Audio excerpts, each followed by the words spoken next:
இப்போ நம்ம பார்க்க போகிறது 7th சோசியலில் இருக்கக்கூடிய டெல்லி சுல்தானியத்தில் வந்து அடிமை வம்சம், கில்ஜி வம்சம், துக்ளக் வம்சம் பார்த்தாச்சு. அதுக்கடுத்தது வந்து தைமூரினுடைய படையெடுப்பு 1308. தைமூர் படையெடுப்பு எப்போ? 1308. அதாவது துக்ளக் வம்சத்துக்கு அடுத்தது கடைசி அரசரான பிரதோஸ், அவர் 83 வயதில் காலமானதுக்கப்புறம் வலிமை மிகுந்த அரசர்கள் யாரும் இல்லை. அதுக்கப்புறம் 10 வருஷம் கழிச்சு தாமர்லைன் என்று அழைக்கப்பட்ட தைமூர் இனத்தவர் வந்து டெல்லியை தாக்கி அங்கே வந்து என்ன பண்ணுறாங்க, மாபெரும் மனித படுகொலையை வந்து அரங்கேற்றுறாங்க. அதாவது தைமூரினுடைய ஆட்சி பகுதியாக எது இருந்திருக்கு அப்படின்னா வந்து மத்திய ஆசியாவில் சாமர்கண்ட் அப்படிங்கிற பகுதியும் அதனை சுற்றியுள்ள பகுதியும் தான் வந்து தைமூரினுடைய ஆட்சி பகுதியாக இருந்திருக்கு. அவர்கள் வந்து மேலும் வட இந்தியாவில் வந்து மேற்கே சில பகுதிகளையும் வந்து கைப்பற்றியிருக்காங்க. அவர்கள் என்ன பண்ணாங்க அப்படின்னா வந்து இந்தியாவில் வலிமை மிக அரசு எதுவுமே இல்லை அப்படின்னு சொல்லிட்டு வலிமையின்மையை சாதகமாக்கி கொண்டு இந்தியாவிற்குள் வந்து நுழைகிறாங்க. எப்போ? 1398 டிசம்பரில் டெல்லியை கொள்ளையடித்து அங்கேருந்து தங்கம் வெள்ளி நகைகள்லாம் வந்து கொள்ளையடிச்சுட்டு போயிடுறாங்க. டெல்லிக்கு அடுத்தது வந்து இவர்களுடைய தாக்குதலில் அதிக பாதிக்கப்பட்ட நகரம் வந்து பஞ்சாப்னு சொல்லலாம்.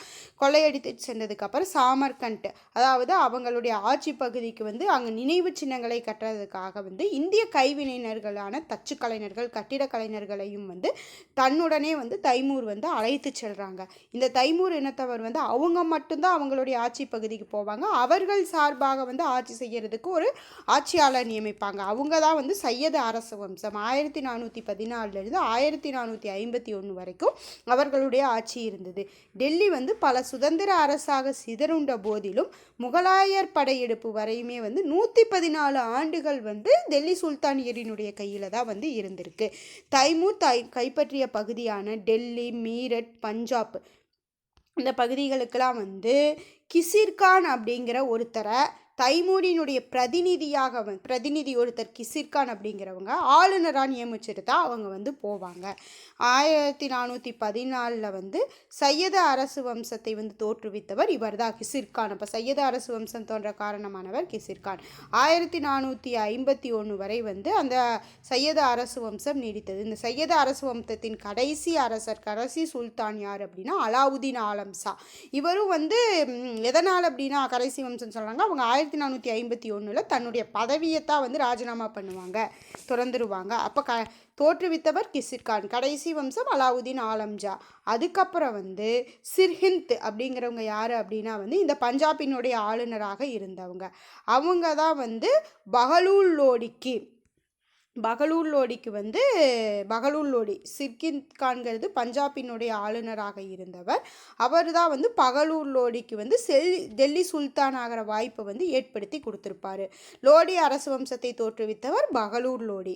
அதற்கு வாய்ப்பை ஏற்படுத்தி கொடுத்தவர் பஞ்சாபினுடைய ஆளுநரான சிர்ஹிந்த் தான். வந்து லோடி அரச வம்சம் வந்து எப்போ இருந்திருக்கு? 1451 முகலாயர் ஆட்சி வரை 1526 வரைக்கும் கடைசி வம்சமாக லோடி அரசு வம்சம் இருந்திருக்கு. அதில் 1489 வந்து அந்த சிக்கந்தா லோடி, யாருடைய மகன்?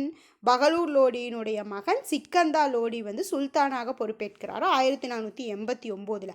அவர் வந்து கலை, கல்வி இதுக்கெல்லாமே வந்து பெரும் ஆதரவு கொடுத்துருக்காரு.